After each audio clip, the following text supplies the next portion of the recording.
샬롬, 하나님과 동행하는 새벽기도회 달라스 임마누엘 교회 권성철 목사입니다.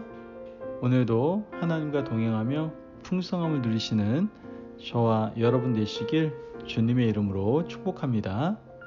오늘 말씀은 마태복음 12장 1절에서 8절까지의 말씀입니다. 그때 예수께서 안식일에 밀밭 사이로 가실새 제자들이 시장하여 이삭을 잘라 먹으니 바리새인들이 보고 예수께 말하되 보시오, 당신의 제자들이 안식일에 하지 못할 일을 하나이다. 예수께서 이르시되 다윗이 자기와 그와 함께한 자들이 시장할 때 한 일을 읽지 못하였느냐. 그가 하나님의 전에 들어가서 제사장 외에는 자기나 그 함께한 자들이 먹어서는 안 되는 진설병을 먹지 아니하였느냐. 또 안식일에 제사장들이 성전 안에서 안식을 범하여도 죄가 없음을 너희가 율법에서 읽지 못하였느냐. 내가 너희에게 이르노니 성전보다 더 큰 이가 여기 있느니라. 나는 자비를 원하고 제사를 원하지 아니하노라 하신 뜻을 너희가 알았더라면 무죄한 자를 정죄하지 아니하였으리라. 인자는 안식일의 주인이니라 하시니라. 아멘. 하나님의 말씀입니다. 여러분, 오늘은 이야기를 통해서 설교를 시작하려고 합니다. 아마 들어본 이야기일 겁니다. 어렸을 때 부모님이나 아니면 선생님들을 통해서 들어본 이야기일 텐데요.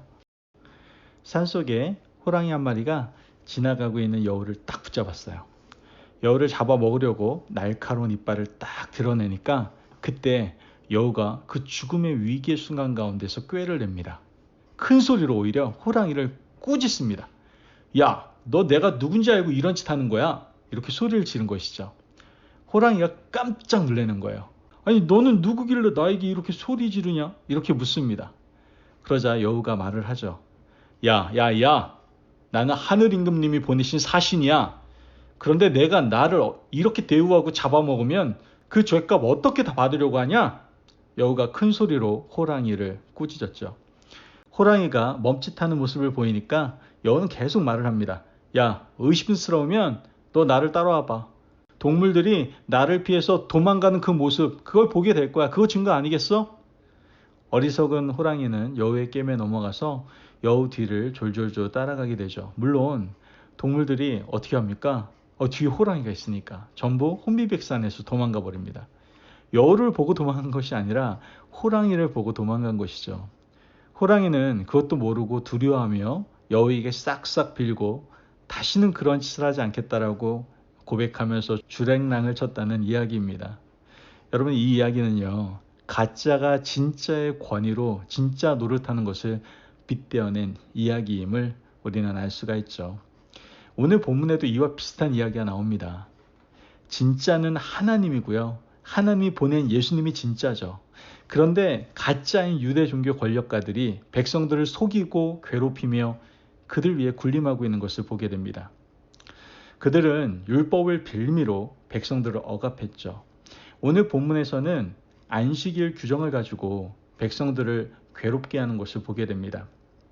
안식일 규정은 안식일을 기억하여 거룩히 지키라는 십계명의 네 번째 계명입니다.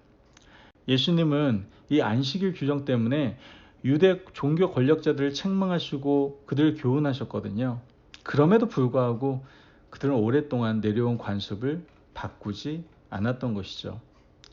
이스라엘 백성들이 출애굽할 때 하나님께서 시내산에서 주신 계명이 예수님 시대까지 오면서 오히려 더해지고 변질되어져서 백성들을 오히려 괴롭히는 도구가 되어버린 것을 우리는 보게 되는 것이죠. 1절에서 2절 말씀을 보면 그때 예수께서 안식일에 밀밭 사이로 가실새 제자들이 시장하여 이삭을 잘라 먹으니 바리새인들이 보고 예수께 말하되 보시오, 당신의 제자들이 안식일에 하지 못할 일을 하나이다. 여러분, 말씀을 보면 예수님과 제자들이 길을 걸어가는데요. 이 제자들이 배가 너무나도 몹시 고팠던 거예요. 그들은 밀밭 사이를 지나가다가 이삭을 꺾어서 손으로 비벼서 입에 넣었습니다. 그런데 그날이 안식일이었던 거예요. 이 모습을 누가 본 거예요? 바리새인들이 보았던 것이죠. 바리새인들이 난리가 났습니다. 예수님께 따지기 시작합니다. 아니, 당신의 제자들이 안식일에 절대 못할 짓을 했다라고 말을 하게 되죠. 그들이 말하는 안식일에 하지 못할 일은 무엇입니까? 안식일에 하지 말아야 될 바로 노동을 했다라고 예수님께 고발한 것이죠. 우리가 볼 때는 사실 말도 안 되는 트집이지만 이 당시 사회적 분위기에서는 상당히 심각한 일이었죠.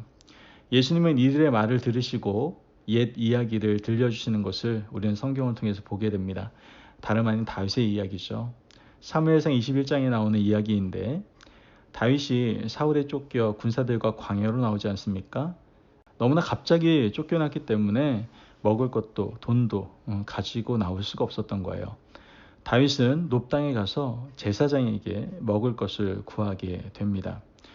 그런데 놉의 제사장도 성전에서 물려낸 떡밖에 없었던 거예요. 그 떡이 뭐예요? 진설병이었거든요. 규정상 진설병은 성전에서 제사장들만 먹도록 되어 있었죠. 그런데 그 떡을 주지 않으면 다윗과 함께한 사람들이 허기져서 죽을 것만 같았던 거예요. 놉의 제사장은 율법의 규정을 어기고 다윗과 또한 그와 함께한 사람들에게 떡을 제공하게 되죠. 그리고 다윗과 함께한 군사들은 그 떡을 먹고 생명을 부지하게 되었던 것이죠. 예수님께서 이 말씀을 하신 이유가 뭘까요? 바로 사람의 생명을 살리는 것이 무엇보다 중요하다라는 것이죠. 하나님께서 안식일 규정을 정하신 본래의 의미는요, 탐욕과 욕망의 수레바퀴를 멈추라는 뜻이었거든요. 일주일 내내 일하고 예배 드리는 것까지 잊어버리고 일의 수레바퀴에 빠져서 돈만 열심히 버는 그러한 탐욕의 자리에서 벗어나서 하루를 온전히 하나님을 닮은 백성으로 예배 드리는 자로 살라는 뜻이었던 것이죠. 이집트 사람들은 먹고 살만한데도 불구하고 더 많이 가지려고 하고 쉬지 않고 일했어요. 자기만 일하는 것이 아니라 노예들까지도 일을 시켰죠. 하나님은 이스라엘 백성들에게 분명히 말씀하십니다. 이제 너희는 자유인이니 욕망을 위하여 일하게 하는 것에서 벗어나 하나님께 마음과 뜻과 정성을 다해서 예배 드려라. 여러분, 이것이 바로 하나님의 뜻이었다라는 것이죠. 그런데 탐욕을 위한 노동과 생존을 위한 노동은 좀 다르지 않습니까? 그 옛날 다윗이 생존을 위해서 제사장의 떡을 구한 것처럼 예수님의 제자들이 생존을 위해서 안식일에 밀밭 사이를 지나가다가 밀을 비벼서 먹은 것을 가지고 이 죄를 뒤집어 씌우는 것, 이거 정말 사랑이 없는 행위 아닙니까? 7절에서 8절 말씀을 보면 나는 자비를 원하고 제사를 원하지 아니하노라 하신 뜻을 너희가 알았더라면 무죄한 자를 정죄하지 아니하였으리라. 인자는 안식일의 주인이니라 하시니라. 말씀을 통해서 우리는 알게 됩니다. 자비를 원하고 제사를 원하지 않는다는 이 말씀이 곧 율법의 정신이다라고 우리에게 말씀해주고 있는 것이죠. 하나님께서 율법을 제정하신 이유는 사랑과 자비 때문이고요.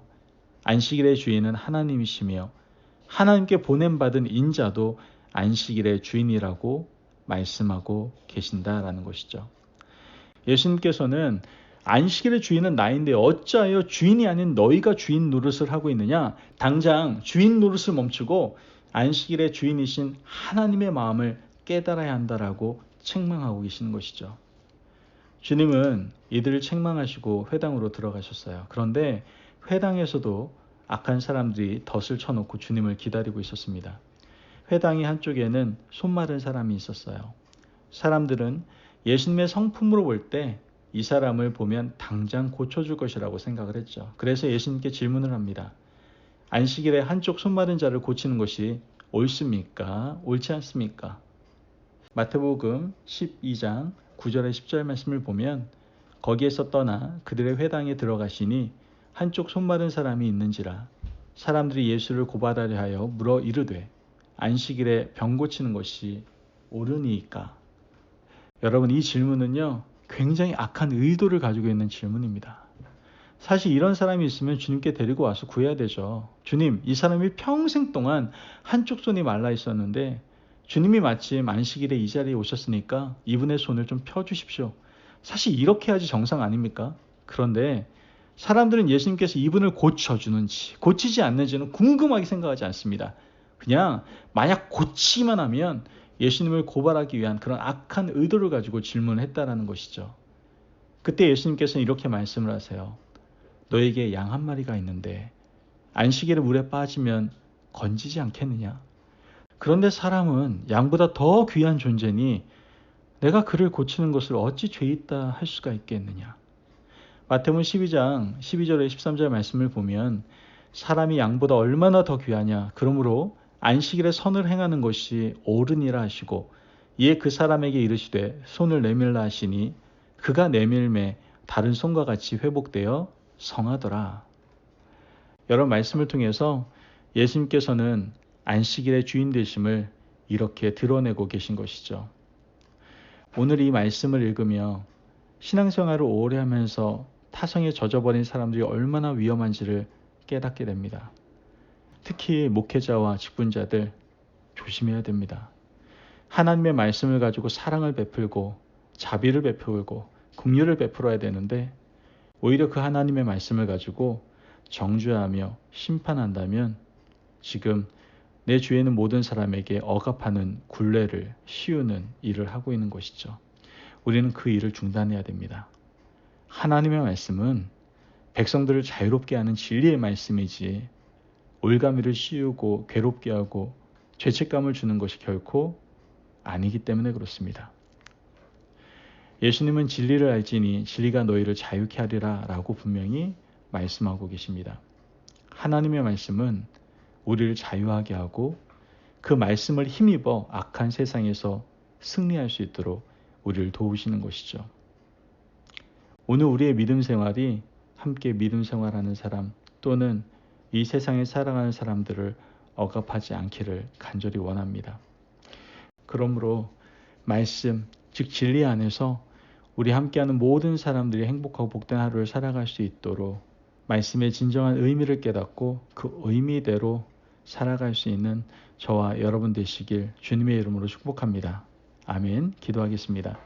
사랑이 많으신 하나님 감사합니다. 오늘 우리에게 귀한 말씀을 허락하여 주시고 하나님께서 우리에게 말씀을 주신 이유, 율법을 주신 이유를 깨닫게 하시니 감사합니다. 하나님, 우리가 말씀과 율법의 주인이 되어 살아갈 때가 너무나 많았음을 고백합니다. 그래서 사람을 함부로 정죄하고 판단할 때가 너무나 많았음을 고백합니다. 우리의 모습을 용서하여 주시고 이젠 말씀과 진리이신 예수님의 마음을 담아 자비와 긍휼과 사랑을 흘려보낼 수 있는 우리의 삶이 될 수 있도록 축복하여 주옵소서. 진리가 우리 안에 거함으로 정말 진리가 자유케 한다는 것이 무엇인지를 우리가 먼저 깨닫고 또한 그 진리를 주위에 있는 사람들에게 전파할 수 있는 저희들 되게 하여 주옵소서. 감사하며 예수님의 이름으로 기도합니다. 아멘. 오늘도 하나님과 동행하며 풍성함을 누리시는 저와 여러분 되시길 주님의 이름으로 축복합니다. 여러분, 하나님께서 우리에게 말씀을 주셨습니다. 우리는 그 말씀, 그 진리 안에 거하며 그 진리의 말씀으로 주위에 있는 사람을 억압하는 것이 아니라 정죄하고 판단하는 것이 아니라 그 진리의 말씀 의미 그대로 그 말씀과 진리 안에 있는 사랑과 자비와 긍휼을 주위에 있는 사람들에게 흘려보내므로 세상을 변화시켜 나아갈 수 있는 주님의 귀한 자녀들 되시기를 바랍니다. 말씀 안에서 승리하십시오.